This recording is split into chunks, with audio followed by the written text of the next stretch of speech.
Hello बच्चों, good evening. तो आप लोग कैसे हैं? आशा है मस्त हैं, स्वस्थ हैं, बोर्ड एग्ज़ाम तैयारी करने में व्यस्त हैं।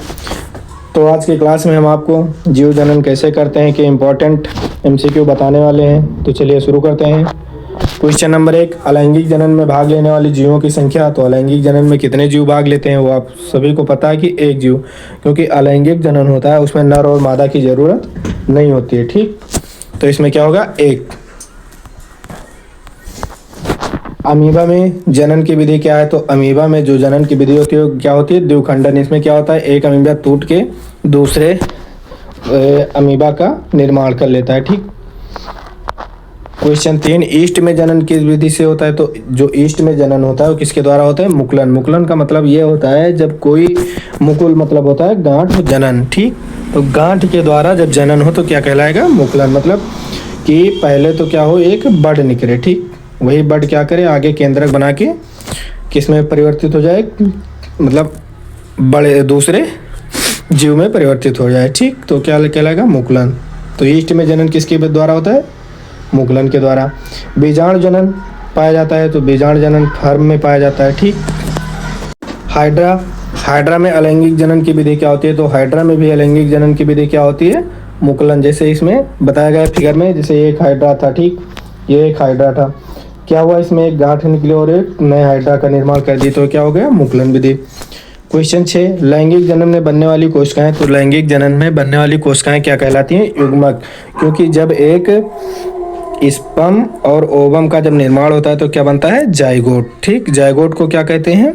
युग्मक। ठीक, तो समझ में आया? जब लैंगिक जनन होती है तो कोशिका कौन सी बनती है? युग्मक। मानव शरीर में नर युग्मक कहलाता है तो नर युग्मक को क्या कहते हैं? शुक्राणु। और मादा युग्मक को क्या कहेंगे? बीजाणु।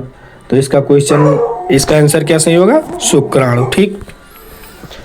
मानव में मादा का युग्मक बनता है, जो मादा होते हैं मादा में युग्मक का बनना क्या कहलाता है? अंडाशय में बनता है। ठीक, कहाँ बनता है? अंडाशय में बनता है। क्वेश्चन 9, निषेचन की प्रक्रिया कहाँ होती है? तो जो निषेचन की प्रक्रिया होती है वो कहाँ होती है? फैलोपियन ट्यूब में या फैलोपियन नली में। क्वेश्चन 10, निषेचन के बाद बनने वाली संरचना। तो निषेचन के बाद जो संरचना बनती है उसे क्या कहते हैं? जाइगोट। इसमें क्या होता है? नर और मादा युग्मक होता है, क्या मिलके बनाते हैं? जाइगोट बनाते हैं। ठीक। क्वेश्चन 11, भ्रूण का विकास होता है। जो भ्रूण का विकास कहाँ पे होता है? गर्भाशय में होता है। ठीक। क्वेश्चन 12, परागण का क्या अर्थ है? तो पराग कणों का एक जगह से दूसरी जगह स्थानांतरण क्या कहलाता है? परागकण कहलाता है। ठीक, इसका सही आंसर क्या होगा? बी। क्वेश्चन 13, आत्म परागण होता है। जो आत्म परागण होता है वो क्या होता है? आत्म परागण का मतलब ये होता है स्वपरागण। आत्म परागणों को क्या कहते हैं? स्वपरागण कहते हैं। ठीक, क्या कहते हैं? स्वपरागण। तो इसमें क्या होता है? एक ही फूल में नर और मादा युग्मक पाए जाते हैं। ठीक, तो इसमें कौन सा सही होगा? ए। क्वेश्चन 14, पर परागण में परागकण जाते हैं। तो पर परागण होता है उसमें क्या होते हैं? दूसरे फूल से जाते हैं। ठीक, अभी अपने आत्म परागण 13वें में पूछा था। आत्म परागण का मतलब उसी पौधे पे नर और मादा युग्मक दोनों पाए जाए। ठीक, पर परागण का मतलब दूसरे पौधे से फूल में आए। ठीक। क्वेश्चन 15, पुष्पीय पौधों में नर जनन अंग है। जो पुष्पीय पौधे हैं उसमें नर जनन अंग क्या होता है? पुंकेसर। इसमें क्या होते हैं? एंथर पाए जाते हैं। ठीक, तो जब पुंकेसर टूटता है तो एंथर जो होता है, एंथर का निर्माण होता है, जिसे हम क्या कहते हैं? नर जनन अंग कहते हैं। ठीक। क्वेश्चन 16 क्या है? पुष्पीय पौधों में मादा जनन अंग है। जो पुष्पीय पौधे उसमें होते हैं उसमें मादा जनन अंग को क्या कहते हैं? अंडप। ठीक, या अंडाशय कहते हैं। ठीक, तो ये क्या है? अंडाशय। ये क्या है? मानव जनन अंग है। ठीक, उत्तर कौन सा होगा? बी। क्वेश्चन 17, बीज में विकसित होता है। तो बीज जो होता है उसमें क्या विकसित होता है? भ्रूण। यही क्या बनता है? आगे चलकर एक नए पौधे का निर्माण करता है। ठीक, तो बीज में क्या बनता है? भ्रूण। जाइगोट किस में बनेगा? जाइगोट जो होता है वो मनुष्य में बनता है। परागण किस में होता है? फूल में होता है। ठीक, अंडाणु भी किस में बनते हैं? उसमें बनते हैं स्त्री में। ठीक, तो इसका आंसर क्या होगा? भ्रूण। सही। क्वेश्चन 18, फल कहाँ पे बनता है? फल किससे बनता है? तो फल किससे बनता है?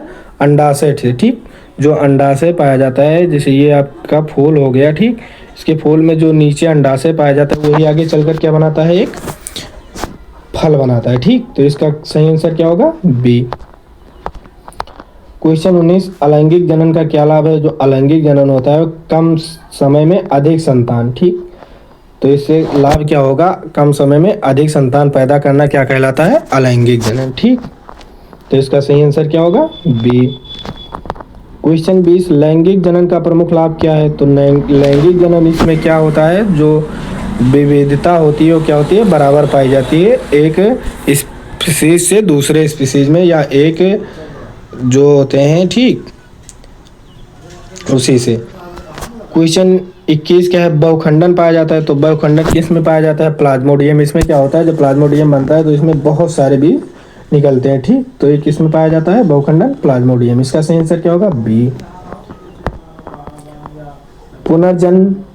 पुनर्जनन का उदाहरण है। तो पुनर्जन किस में होता है? प्लेनेरिया में। इसमें क्या होता है? एक प्लेनेरिया टूट के क्या करता है? अलग अलग प्लेनेरिया बना देता है, या इसे क्या कहते हैं? पुनर्जनन कहते हैं, ठीक। क्योंकि इनमें जनन होता नहीं, बल्कि ये आपस में ही टूट के नए नए बच्चों का निर्माण कर लेते हैं, ठीक। क्वेश्चन 23, भ्रूण को पोषण कहाँ से मिलता है? भ्रूण को पोषण किससे मिलता है? गर्भनाल, यानी कि जिसको हम इंग्लिश में क्या बोलते हैं? प्लेसेंटा, ठीक। तो जो भ्रूण का विकास होता है या भ्रूण को पोषण कौन देता है? प्लेसेंटा देता है, ठीक। तो इसका सही आंसर क्या होगा? ए। क्वेश्चन 24, बीज का क्या कार्य है? तो जो बीज होते हैं उनका क्या कार्य है? तो प्रकाश संश्लेषण में मदद कौन करेगा? पत्तियां मदद करती हैं, ठीक। सुरक्षा और पोषण कौन देता है? तना देता है। शोषण कौन देता है? शोषण भी पत्तियों के द्वारा होता है। जो बीज का मुख्य कार्य होता है वो क्या होगा? जनन। तो इसका सही आंसर क्या होगा? बी, जनन, ठीक। क्वेश्चन 25, जनन की आवश्यकता क्यों होती है? तो जनन की आवश्यकता क्या होती है? प्रजाति की निरंतरता बनाए रखने के लिए, ठीक। तो इसमें क्या होती है? प्रजाति की निरंतरता बनाए रखने के लिए होती है, ठीक। क्योंकि जनन की आवश्यकता, अगर प्रजाति जनन नहीं होगा तो क्या होगा? एक स्पीसीज धीरे धीरे क्या हो जाएगी? नष्ट हो जाएगी, ठीक, यानी कि खत्म हो जाएगी। तो इसलिए क्या होती है? जनन की आवश्यकता पड़ती है, ठीक। All the best. अगर आप सभी को वीडियो अच्छी लगी तो लाइक करें, कमेंट करें, शेयर करें और चैनल को सब्सक्राइब करें। धन्यवाद।